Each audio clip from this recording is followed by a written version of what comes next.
नमस्कार। सैनिक स्कूल एवं राष्ट्रीय मिलिट्री स्कूल सक्सेस स्टोरी में फिर से आपका बहुत बहुत स्वागत है। आज स्टूडियो में उपस्थित हैं मेरे साथ अहम के गार्जियंस और बेटा अहम जो JNK का रहने वाला है, जिसने ऑल ओवर इंडिया सैनिक स्कूल में 18वीं रैंक हासिल की है। बेटे को ऑल ओवर इंडिया 18वीं रैंक लेने पर बहुत बहुत बधाइयाँ। Thank you sir. अब बेटे के गार्जियंस से की ओर बढ़ते हैं कि आपने अपने बच्चे को यहाँ पिछले साल एडमिशन करवाया, उससे लेकर आज तक आपको कैसा लगा? पहले धन्यवाद सर आपका जी, जिसकी वजह से ये आज इस मुकाम पे पहुंचा है। बच्चे की मेहनत है। सब लोग ही अपने बच्चों के लिए कोशिश करते हैं, संस्थान भी सबके लिए बराबर कोशिश करता है। बच्चे ने अच्छी मेहनत की है, जिसलिए ऑल ओवर इंडिया 18वीं रैंक मिली है बेटे को। जी, कंटिन्यू। पहले की जब ये छोटा था, इसके छोटे से ये एक ही एम था कि आर्मी में जाना है। आर्मी में जाना है। लास्ट इसने 5th क्लास पढ़ी थी उधमनवाल से, जम्मू से। उसके बाद इसने बोला मैंने बाहर पढ़ना है। अच्छा, मेरे को कोचिंग दो। फिर घर वाले आके फिर वापिस ही चले गए। हाँ, फिर मैं कोट करना चाहूंगा, घर वाले जम्मू से चलकर दिल्ली आ जाते हैं और किसी कारणवश संस्थान की हेल्पलाइन का फोन नहीं उठ पाता है और गार्जियंस वापस दिल्ली से JNK चले जाते हैं। फिर मेरा फोन जाता है कि आप आ रहे थे, तो गार्जियंस कहते हैं सर हम लोग वापस पहुंच गए, आपने फोन पिकअप नहीं किया, बड़ी दूर है। फिर गार्जियंस को बच्चे ने समझाया कि मुझे वापस जाना है और गार्जियंस झुंझुनू जिले में फिर पहुंचते हैं जम्मू कश्मीर से। और उसी का ही परिणाम है कि बच्चे की बड़ी अच्छी मेहनत थी, गार्जियंस का बड़ा डेडिकेशन था बच्चे के प्रति, और संस्थान का भी बच्चे के प्रति बड़ा डेडिकेशन था कि सारे बच्चों के प्रति रहता है कि भाई वो बच्चे सफल हों। बट बच्चा रैंकर्स के साथ था, तो हम चाह रहे थे कि बच्चा ऑल ओवर इंडिया के अंडर 10 आए, लेकिन अंडर 10 ना आ सका, अंडर 20 आ गया, इसलिए बेटे को ऑल ओवर इंडिया 18वीं रैंक मिली। जी, घर पे जाके पापा ने बोला नहीं बड़ी दूर है, नहीं भेजना। बड़ी दूर है। हाँ, मम्मा ने भी यही बोला, बट इसने समझाया नहीं। अच्छा, मैं पढ़ूंगा, आगे बढ़ूंगा कुछ लाइफ में। अच्छा। फिर पापा ने बड़ा मतलब समझाया मम्मा को भी। मम्मा तो मान नहीं रहे थे। हाँ, फिर माँ है, माँ तो माँ ही होती है, स्वाभाविक बात है। मैं भी नहीं मान रहा था घर पे। अच्छा, दूर नहीं भेजना है। अच्छा। बट इसने समझाया सबको कि नहीं, बाहर जाके कुछ पढ़ूंगा, बनूंगा। फिर अच्छा। पापा इसको लेके आए, फिर इसकी एडमिशन कराई। जब यहाँ से घर गए, हफ्ता एक तो उनका ना रोटी खाई ढंग से, ना कोई काम पे ध्यान देना, बस एक ही बात, क्या कर रहा होगा बच्चा, क्या कर रहा होगा। बिल्कुल। पिताजी का नाम सुदेश कुमार जी एब्रोल हैं, शराफा व्यवसाय हैं सोने के, और गार्जियंस ने कई दफ़ा पूछा कि बच्चा क्या कर रहा है, और हर गार्जियन से चाहता हो कि उसका बच्चा अच्छा, और हम लोग भी चाहते हैं कि हमारी आखिरी सांस तक बच्चे अच्छे रहें, स्वस्थ रहें, सुखी रहें, और हम लोग गार्जियंस को प्रॉपर मोटिवेट करते रहे कि बच्चा ठीक है, बच्चे से बात करवाते रहे। और जैसे ही गार्जियंस को 7 डेज बाद में थोड़ा ठीक लगने लग गया और गार्जियंस भी अपने काम में ध्यान देने लगे और बच्चा भी अपनी पढ़ाई में ध्यान देने लग गया। जी।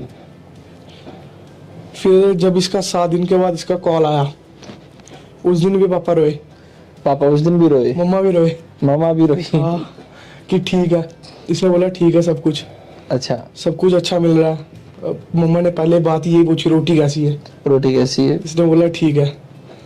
फिर वैसे ही आस्ता आस्ता बन गया उनका प्लान कि नहीं अब ठीक है, वैसे वहाँ पे ही ठीक है, बेटर है। फिर वो हर मंथ मिलने आते थे उसके साथ। हाँ बिल्कुल, हर मंथ के शुक्रवार मिलने आते थे। कोई भी शुक्रवार जैसे आए तो लगभग गार्जियंस उस दौरान वहाँ पे जम्मू से नरवाड़ से बस में बैठते थे और झुंझुनू उतरते। अक्सर मैं झुंझुनू से आता हूँ तो मेरे साथ आ जाया करते थे।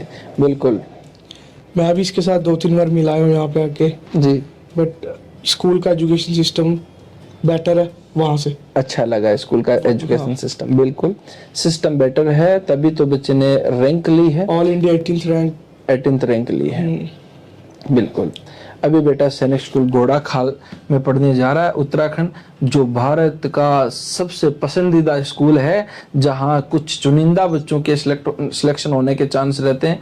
वहां बेटा अहम एब्रोल पढ़ने जा रहा है, जहां से जनरल BK सिंह निकले हैं। और कोशिश करते हैं कि बेटा भारतीय सेना में एक दिन बड़ा जाबाज अधिकारी बने। और मैं तो यहाँ कहूँगा कि लास्ट स्टेप भारतीय सेना के आर्मी की जनरल के रैंक तक पहुँचे। मेरा माता रानी से भी यही प्रार्थना और विश्वास है कि बच्चा डेफिनेट कर पाएगा, क्योंकि इस बच्चे को मैंने देखा है जी। अब बढ़ते हैं अहम अब्रोल की तरफ। बेटा अहम, आप बताएं कि आपको कैसा लगा? मुझे स्कूल बहुत अच्छा लगा। यहाँ की पढ़ाई वगैरह सारा कुछ अच्छा था, खाना भी अच्छा था, यहाँ का रहन सहन सब कुछ अच्छा लगा। यहाँ का कल्चर भी वहाँ से अच्छा है और सब कुछ चीज़ें अच्छी हैं। कल्चर तो इसलिए अच्छा है, डेफिनेट बात है कि J&K में कुछ मिलिटेंसी ज़्यादा रहती है। ये तो राजस्थान का झुंझुनू डिस्ट्रिक्ट एक पीसफुल एरिया है, यहाँ किसी प्रकार की कोई तकलीफ नहीं होती है। अक्सर J&K के राजौरी, डोडा, पुंछ के जो अभिभावक के बच्चों के एडमिशन करवाने आते हैं वो मुझसे कहते हैं कि सर यहाँ मिलिटेंसी वगैरह क्या, मिलिटेंट वगैरह कभी नहीं आते हैं। तो मैं उन्हें समझाता हूँ कि ये राजस्थान है और राजस्थान में भी झुंझुनू डिस्ट्रिक्ट है जो वीर धरा भूमि के रूप में जाना जाता है, जिसमें काफ़ी सारे फौजी हैं। हमारे यहाँ लगभग घरों में एक दो फौजी मिल जाते हैं। तो इसलिए कल्चर तो द बेटर है। और बच्चे का प्रॉपर तरीके से मन भी संस्थान में तभी लगेगा जब आप लोग बच्चे के साथ घर जैसी भावनाओं से बात करोगे, घर जैसा बिहेव करोगे, घर जैसा खाना दोगे और घर जैसा उसका रख रखाव करोगे, तब उस बच्चे का मन लग पाएगा। जब मन अच्छे से लग जाएगा फिर पढ़ाई करने में कोई कोताही नहीं है, फिर वो बच्चे अपने लगन से पढ़ाई में जुट जाएंगे जी। तो बढ़ते हैं अहम की तरफ। बेटा अहम है, आपने यहाँ आने के बाद कभी ऐसा नर्वस फील किया, पता नहीं कि कर पाएंगे कि नहीं कर पाएंगे? एक बड़ी दूर आए हैं, एक ठंडे प्रदेश से आए हैं, ये राजस्थान धरती धुराड़ी के नाम से प्रसिद्ध है, गर्म प्रदेश में है, तो ऐसा कुछ लगा आपको?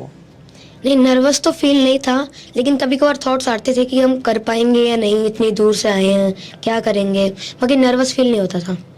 तो फिर जैसा ऐसा लगता था कर पाएंगे कि नहीं कर पाएंगे, तो फिर एनर्जी कहाँ से आती थी वापस?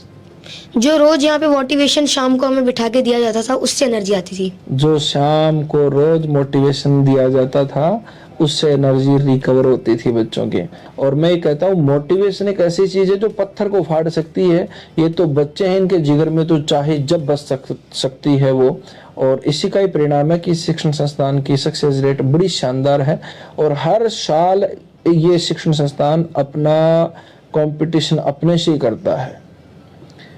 अब बढ़ते हैं अहम के भैया की तरफ।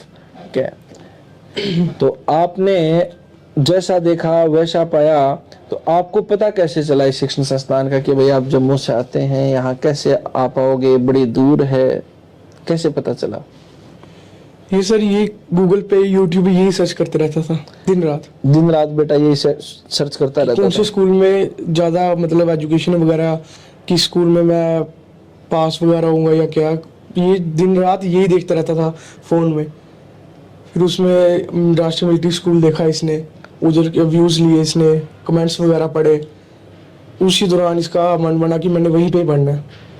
बढ़िया है, बच्चा सोशल मीडिया को देखकर यहाँ पहुँचा और ऑल ओवर इंडिया के 18वें रैंक पर बेटे ने कब्जा जमाया है। बेटे को मैं फिर से ढेर सारी शुभकामनाएं प्रेषित करूंगा और गार्जियंस का भी मैं धन्यवाद ज्ञापित करूंगा, जो मम्मी जी और पापा जी बड़े डेडिकेटेड स्वभाव से बच्चे को हर महीने मिलने आया करते थे। शुरुआती टाइम में तो मम्मी पापा का मन थोड़ा नहीं लगता था, क्योंकि बच्चा सबसे छोटा बेटा है और उसे बाहर राजस्थान पढ़ने भेज दिया है। लेकिन आज पापा जी और मम्मी जी भी बड़े खुश हैं, भैया भी खुश है और बेटा भी खुश है।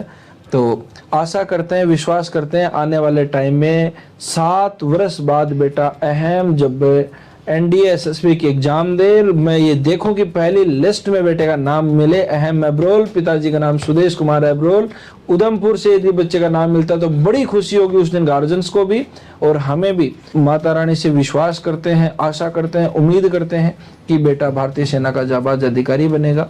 बेटे के उज्जवल भविष्य की मैं कामना करता हूँ। जय हिंद, जय भारत, जय सत्यम।